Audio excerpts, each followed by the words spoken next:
लोग आ जाते हैं तो मैं इसकी देख लेता हूँ कि बाय डिफ़ॉल्ट जो इसकी है वो लुक कैसी हमें दिखाई देती है। ये इस तरह से ये आ रही है। अब सबसे पहले हम इसकी थीम इंस्टॉल करते हैं। थीम इंस्टॉल करने के लिए यहाँ आना है अपीयरेंस में और ये थीम पे कर देना है क्लिक। अब यहाँ पे करना है ऐड न्यू पे क्लिक। तो अब यहाँ पे हमारे पास डिफरेंट दिए गए, यहाँ पे पॉपुलर थीम आ जाएंगे, ये लेटेस्ट, ये फेवरेट, ये फीचर।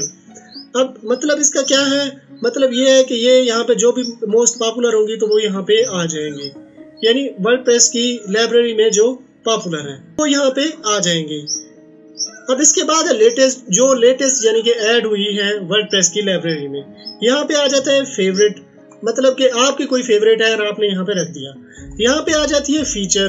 फीचर का मतलब ये है कि आप कोई स्पेसिफिक थीम आप डालना चाहते हो, फॉर एग्जांपल एंटरटेनमेंट। अब इसके फीचर कौन से होने चाहिए, जो फीचर आप रखना चाहते हो उनको आपने यहाँ पे सिलेक्ट कर लेना है। और लेआउट कितनी होनी चाहिए, 2 कॉलम, 3 कॉलम और 1 ग्रिड लेआउट। जो भी आप लेआउट रखना चाहते हो आप यहाँ पे रख सकते हो।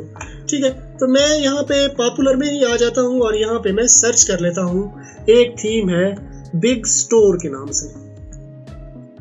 अब ये है पहले नंबर पे, ठहरी है, मेरे पास आ गई है, तो इसको मैं इंस्टॉल कर लेता हूँ। ये इंस्टॉल पे कर देंगे क्लिक, एक्टिवेट। अब यहाँ पे ये बिग स्टोर ऑप्शन पे इस पे करते हैं क्लिक। तो जो रिकमेंडेड प्लगइन है वो भी हमने इंस्टॉल करनी है। अब देखें, अब जैसे मैंने इस पे क्लिक किया तो जो भी रिकमेंडेड प्लगइन है यानी इस थीम के साथ, तो वो हमने इंस्टॉल करनी है। तो ये स्टेप बाय स्टेप हम लोग इंस्टॉल करेंगे। इंस्टॉल नो, ये सबसे पहले ये है थीम हम कस्टमाइजर वूकॉमर्स, इसको भी इंस्टॉल करते हैं।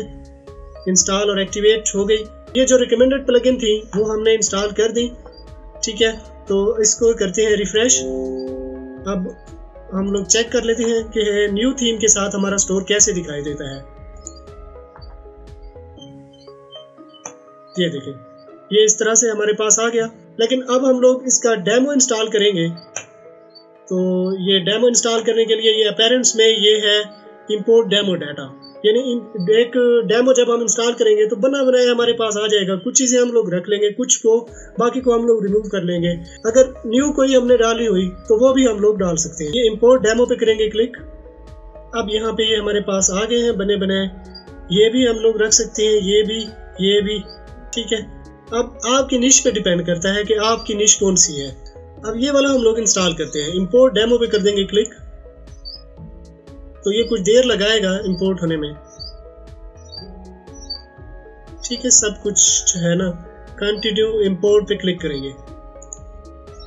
ये कुछ देर लगा सकता है, ये डिपेंड करता है आपके इंटरनेट कनेक्शन की स्पीड पे। डेमो हमारे पास इंपोर्ट हो चुका है, लेकिन यहाँ पे कोई एरर आ गया है। Fail to import pixels video and media, यानी वीडियोस वगैरह नहीं हुई और मीडिया वगैरह नहीं है। कोई बात नहीं, हम लोग मीडिया वगैरह हम लोग मैनुअली अपलोड कर लेंगे, इट्स ओके। तो विजिट साइट इस पे क्लिक करते हैं। मैं यहाँ पे आके इसको रिफ्रेश करता हूँ तो हम लोग चेक कर लेते हैं कि अब हमारी वेबसाइट कैसे दिखाई देती है। बेहतरीन किस्म का जो है स्टोर हमारे पास बन गया है। ये लोगो यहाँ पे आ गया, ये वेलकम, यानी कि कोई भी ऑफर है तो ये यहाँ पे हम लोग डाल सकते हैं। ये सर्च कर सकते हैं। ठीक है, ये प्रोडक्ट कैटेगरी, किस कैटेगरी में हम लोग जो है जाना चाहते हैं। सोशल आइकन आ गए, ये ऐड टू कार्ट वगैरह, ये पेजेस वगैरह, इनको हम लोग कस्टमाइज कर लेंगे बाद में। फिर इसके बाद अगर देखा जाए तो ये देखें, ये जो है मार्केट, यानी कि जो भी करंटली यानी कि सेलिंग पे है चीज़ें वो यहाँ पे आ रही हैं। तो यहाँ पे कैटेगरी, ये देखें, ये ज़बरदस्त, ये कैटेगरी यहाँ पे आ गई। और ये यहाँ पे एक बैनर आ गया, स्लाइडर आ गया, देखें, ये यहाँ पे इमेजेस वगैरह आ गई। ठीक है ना, ये इमेजेस वगैरह, ये भी सेक्शन यहाँ पे आ गई। इनको हम एडिट भी कर सकते हैं। कैसे एडिट करना है तो ये हम लोग अभी देखते हैं। तो ये देखें, ये होम पेज हमारे पास आ गया, बेहतरीन किस्म का। ये देखें, प्रोफेशनल लुकिंग, यानी जैसे शॉपिफाई में, शॉपिफाई तो एक ई कॉमर्स का प्लेटफॉर्म है ना, वो इतनी कस्टमाइजेशन देता है, लेकिन वर्डप्रेस में भी हम इतना कस्टमाइज इसको कर सकते हैं। तो अब हम थोड़ा सा अपने स्टोर को कस्टमाइज करते हैं।